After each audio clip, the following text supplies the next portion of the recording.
Court practice news में आपका स्वागत है। आज तारीख है 21 अक्टूबर 2025। नमस्कार। पिछले 2 दिनों में यानी 19 और 20 अक्टूबर को देश भर की अदालतों से कई अहम खबरें और फैसले आए हैं। आज हम इनमें से करीब 20 मुख्य कानूनी डेवलपमेंट्स पर थोड़ी गहराई से बात करेंगे। जी हाँ, सुप्रीम कोर्ट के कुछ बड़े एक्शन से लेकर अलग अलग हाई कोर्ट के महत्वपूर्ण आदेश और हाँ, कानूनी दुनिया से जुड़ी कुछ अहम टिप्पणियां भी शामिल हैं इसमें। बिल्कुल। कोशिश यही रहेगी कि इन सब खबरों से जो सबसे जरूरी बातें हैं उनको निकालें, ताकि जो कानूनी परिदृश्य है उसकी एक साफ तस्वीर बन सके। मतलब सिर्फ खबर नहीं, उसके मायने क्या हैं। सही कहा। तो चलिए शुरू करते हैं। सुप्रीम कोर्ट से बात शुरू करते हैं, जहां पिछले 2 दिनों में कई अहम मामले देखे गए। सबसे ज्यादा चर्चा शायद डिजिटल अरेस्ट स्कैम की हो रही है। हाँ, ये तो बहुत ही गंभीर मामला है। और देखिए, सुप्रीम कोर्ट ने खुद इस पर संज्ञान लिया है।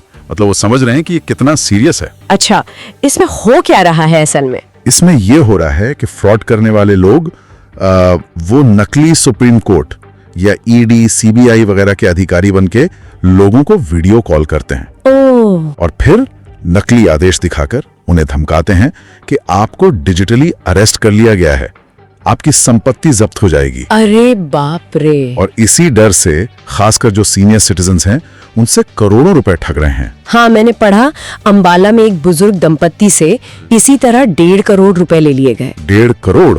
जी हाँ। सुप्रीम कोर्ट ने इसे गंभीर चिंता का विषय कहा है और केंद्र और राज्यों से कहा है कि मिलकर इस पर एक्शन लें। एक्शन तो लेना ही होगा। अच्छा, सुप्रीम कोर्ट ने एक और अहम कदम उठाया है गरीब विचाराधीन कैदियों की मदद के लिए। जी हाँ, बिल्कुल। ये बहुत जरूरी निर्देश है।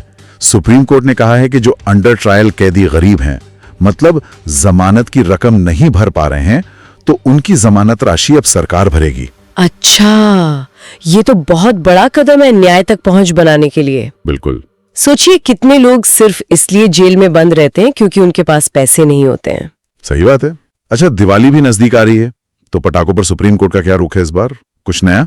देखिए, दिल्ली एनसीआर के लिए तो सुप्रीम कोर्ट ने अपना पुराना रुख ही दोहराया है। सिर्फ ग्रीन पटाखों की बिक्री और इस्तेमाल की इजाजत है। सिर्फ ग्रीन पटाखे? हाँ, और वो भी सिर्फ कुछ तय घंटों के लिए, सुबह 6 से 7 और रात 8 से 10 बजे के बीच। और ये भी तय जगहों पर ही बेचे और जलाए जा सकते हैं। लेकिन सुनने में आ रहा है कि अवैध पटाखे फिर भी बिक रहे हैं, कुछ कोड वर्ड इस्तेमाल करके, बच्चों वाले, बड़ों वाले, ऐसा कुछ। हाँ, ये खबरें आ रही हैं और ये दिखाता है कि नियम बनाना एक बात है और उन्हें लागू करना वो एक अलग चुनौती है। एनफोर्समेंट की दिक्कत है। अच्छा, स्वास्थ्य सेवाओं से जुड़ा भी एक मामला सुप्रीम कोर्ट में था, एमबीबीएस और आयुष डॉक्टर्स वाला। जी, ये मामला था कि क्या एमबीबीएस और आयुष डॉक्टरों के लिए सेवा शर्तें एक जैसी होनी चाहिए, मतलब सैलरी, प्रमोशन वगैरह। हाँ। सुप्रीम कोर्ट ने इस मामले की जो पेचीदगी है उसे देखते हुए इसे एक बड़ी बेंच को भेज दिया है। बड़ी बेंच को, यानी अब ज्यादा जज इस पर विचार करेंगे। बिल्कुल। इसका जो भी फैसला आएगा उसका असर भविष्य में दोनों चिकित्सा पद्धतियों के डॉक्टरों के बीच समानता के सवाल पर पड़ेगा। ये काफी अहम हो सकता है। ठीक है। सुप्रीम कोर्ट ने हाल में अंतर्राष्ट्रीय यात्रियों और संपत्ति से जुड़े मामलों पर भी कुछ कहा है। हाँ, एक मामला था जिसमें एयरपोर्ट अधिकारियों ने एक एनआरआई से रोलेक्स घड़ी जब्त कर ली थी। अच्छा। उस मामले को रद्द करते हुए सुप्रीम कोर्ट ने कहा कि अधिकारियों को जल्दबाजी में ऐसे यात्रियों को हिरासत में नहीं लेना चाहिए और एजेंसियों को अपने अधिकारियों को मौजूदा कानूनों के बारे में ठीक से बताने की, मतलब संवेदनशील बनाने की जरूरत है। यानी प्रक्रिया का पालन जरूरी है। बिल्कुल। और दूसरा मामला संपत्ति से जुड़ा था, केरल सरकार का। कोर्ट ने सरकार के कब्जे वाली एक बागान भूमि को निजी जंगल मानने से इनकार कर दिया और कहा कि जो असली किसान हैं उन्हें अपने हक के लिए लंबी लड़ाई ना लड़नी पड़े, खासकर जब रिकॉर्ड साफ हों। ये असल में किसानों के अधिकारों की रक्षा है। सही। अधिकारों की बात चल रही है तो ट्रांसजेंडर समुदाय के अधिकारों पर भी सुप्रीम कोर्ट ने एक अहम फैसला दिया है। जी, जेएन कौशिक का मामला। वो एक ट्रांसजेंडर शिक्षक थी जिन्हें उनकी लैंगिक पहचान की वजह से नौकरी से निकाल दिया गया था। ओह, ये तो गलत है। बिल्कुल। सुप्रीम कोर्ट ने इसे भेदभाव माना और उन्हें मुआवजा देने का आदेश दिया है और साथ ही ऐसा भेदभाव रोकने के लिए एक पॉलिसी पैनल बनाने को भी कहा है। ये तो नालसा जजमेंट की लाइन में ही है। हाँ, बिल्कुल। कार्यस्थल पर समानता और गरिमा के अधिकार को मजबूत करता है ये फैसला। और अभिव्यक्ति की स्वतंत्रता पर भी कुछ टिप्पणी आई। हाँ, कोर्ट ने दोहराया कि बोलने की आजादी, मतलब फ्रीडम ऑफ स्पीच, एक मौलिक अधिकार है, लेकिन इसकी भी सीमाएं हैं। इसे दूसरों की गरिमा और अखंडता की कीमत पर इस्तेमाल नहीं किया जा सकता। एक संतुलन बनाना जरूरी है। ये संतुलन बनाना ही सबसे मुश्किल है आजकल। चलिए अब जरा हाई कोर्ट्स की तरफ चलते हैं। दिल्ली हाई कोर्ट से 2 दिलचस्प मामले आए हैं सुनने में, एक गुजारा भत्ते पर और दूसरा सेलिब्रिटी राइट्स पर। जी, दिल्ली हाई कोर्ट ने गुजारा भत्ते यानी मेंटेनेंस पर यह साफ किया है कि अगर कोई जीवन साथी आर्थिक रूप से पहले से ही स्वतंत्र है, अच्छी कमाई कर रहा है, तो उसे गुजारा भत्ता नहीं दिया जा सकता। अच्छा। हाँ, मतलब ये भत्ता सिर्फ जरूरतमंद की मदद के लिए है ना कि किसी अमीर को और अमीर बनाने के लिए। ये तो लॉजिकल लगता है। और दूसरा मामला कुमार सानू वाला? हाँ, ये बहुत इंटरेस्टिंग है। कोर्ट ने गायक कुमार सानू के पर्सनालिटी राइट्स की रक्षा की है। पर्सनालिटी राइट्स मतलब उनकी आवाज, उनका नाम, उनकी छवि, इन पर उनका अधिकार।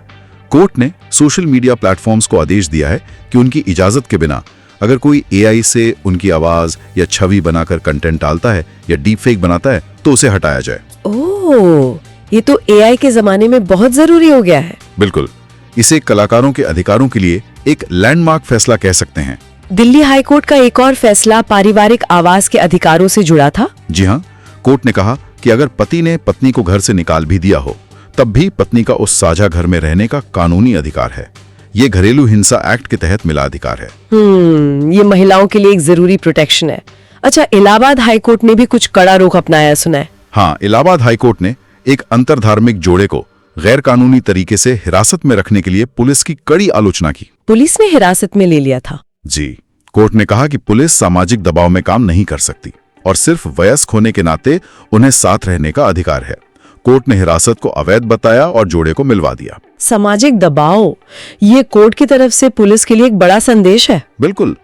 और एक और मामले में इलाहाबाद हाई कोर्ट ने रविवार को खास सुनवाई करके एक वकील को सुरक्षा दी। रविवार को क्यों? वकील का आरोप था कि पुलिस उसके खिलाफ बदले की भावना से एफआईआर कर रही है, क्योंकि उसने एक केस में एसपी को कोर्ट में तलब करवा दिया था।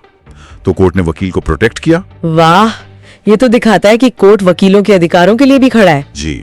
अब एक केस केरल हाई कोर्ट से है जो काफी अनोखा और कह सकते हैं मानवीय है। अच्छा, क्या है ये? ये एनडीपीएस एक्ट मतलब ड्रग्स वाले कानून का एक मामला था। आरोपी जो था वो ड्रग एडिक्ट था। केरल हाई कोर्ट ने न सिर्फ उसे जमानत दी, बल्कि उसे कॉलेज में एडमिशन दिलाने में मदद की और उसकी कोर्स की फीस भी भर दी। क्या? कोर्ट ने फीस भरी? हाँ, कोर्ट ने कहा कि नशे के आदी व्यक्ति को यह महसूस होना चाहिए कि सिस्टम मतलब पूरी व्यवस्था उनके साथ है, ना कि सिर्फ उन्हें सजा देने के लिए।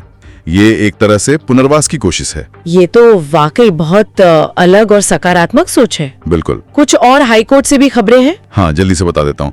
बॉम्बे हाई कोर्ट ने एक मुकदमेबाज पर 50 लाख रुपए का भारी जुर्माना लगाया क्योंकि उसने कोर्ट से तथ्य छुपाकर स्टे ऑर्डर ले लिया था। 50 लाख? जी। पंजाब और हरियाणा हाई कोर्ट ने 76 वकीलों को सीनियर एडवोकेट का दर्जा दिया है और मद्रास हाईकोर्ट ने सरकारी नौकरियों में पक्षपात की आलोचना करते हुए कहा कि राज्य को निष्पक्ष रहना चाहिए। ये तो हुए अलग अलग फैसले, लेकिन कुछ मुद्दे ऐसे भी हैं जो पूरी न्याय व्यवस्था से जुड़े हैं, सिस्टमिक इश्यूज जिसे कहते हैं। सही कहा। और इसमें सुप्रीम कोर्ट ने हाल ही में एक चीज पर बहुत सख्त नाराजगी जताई है, वो है एग्जीक्यूशन पिटिशंस का पेंडिंग होना। एग्जीक्यूशन पिटिशंस मतलब वो मामले जहां फैसला आ गया पर लागू नहीं हुआ। बिल्कुल, जीत तो गई पर राहत नहीं मिली। सुप्रीम कोर्ट ने कहा कि देश भर के हाई कोर्ट्स में ऐसी 8.8 लाख से ज्यादा याचिकाएं लंबित हैं।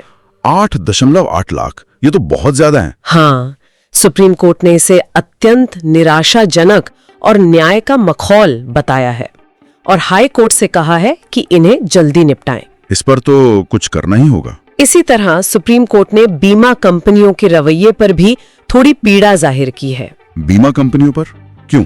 कोर्ट का कहना है कि बीमा कंपनियां अक्सर छोटे छोटे मुआवजे के मामलों में भी मतलब बस अपील करने के लिए तकनीकी बातों को पकड़कर हाई कोर्ट सुप्रीम कोर्ट तक अपील कर देती हैं। ओ, मतलब बेवजह केस लंबा खींचते हैं। हाँ, इससे अदालतों पर बोझ बढ़ता है और जो दावेदार हैं, खासकर गरीब लोग, उन्हें परेशानी होती है, न्याय में देरी होती है। ये भी पेंडेंसी बढ़ाने का एक कारण हुआ। अच्छा, डिजिटल दुनिया और अपराध पर पूर्व चीफ जस्टिस की भी कोई टिप्पणी आई है?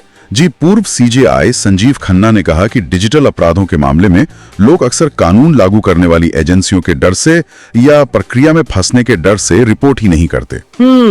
ये तो है। उन्होंने ये भी कहा कि जैसे यूपीआई ने कैश की जगह ले ली है, लेकिन भ्रष्टाचार खत्म नहीं हुआ, बस चोरी का तरीका डिजिटल हो गया है। चोरी डिजिटल हो गई, ये तो सोचने वाली बात है। बिल्कुल। और अंत में एक थोड़ा गंभीर मामला भी है।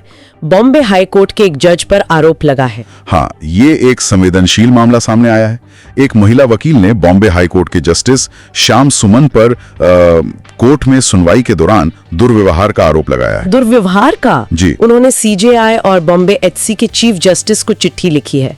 वकील का कहना है कि उन्हें ना तो एक वकील के तौर पर और ना ही एक महिला के तौर पर गरिमा महसूस हुई। ये तो बहुत ही गंभीर आरोप है, खासकर न्यायपालिका के भीतर। हाँ, ये न्यायपालिका की जवाबदेही से जुड़ा अहम सवाल उठाता है। इसकी निष्पक्ष जांच होनी चाहिए। बिल्कुल। तो ये थी पिछले 2 दिनों की कुछ मुख्य कानूनी सुर्खियां। हमने देखा कि कैसे अदालतें तकनीक के असर, व्यक्तिगत अधिकारों, न्याय तक पहुंच और खुद सिस्टम की चुनौतियों से निपट रही हैं। सही कहा। डिजिटल फ्रॉड से लेकर जमानत के अधिकार, कलाकारों के राइट्स और पेंडिंग केस के बोझ तक मुद्दे कई हैं, पर केरल हाईकोर्ट जैसे कुछ फैसले उम्मीद भी देते हैं। और सोचने वाली बात यह है कि ये जो सारे न्यायिक डेवलपमेंट्स और टिप्पणियां हैं, इनका आम नागरिक के जीवन पर, न्याय तक उनकी पहुंच पर और कुल मिलाकर न्याय व्यवस्था में उनके भरोसे पर आखिर क्या और कैसा असर पड़ेगा। बिल्कुल, ये सवाल हमेशा हमारे सामने रहना चाहिए। कोर्ट प्रैक्टिस न्यूज में आज के लिए बस इतना ही। अगली बार फिर मिलेंगे कुछ और कानूनी घटनाक्रमों के गहरे विश्लेषण के साथ। धन्यवाद।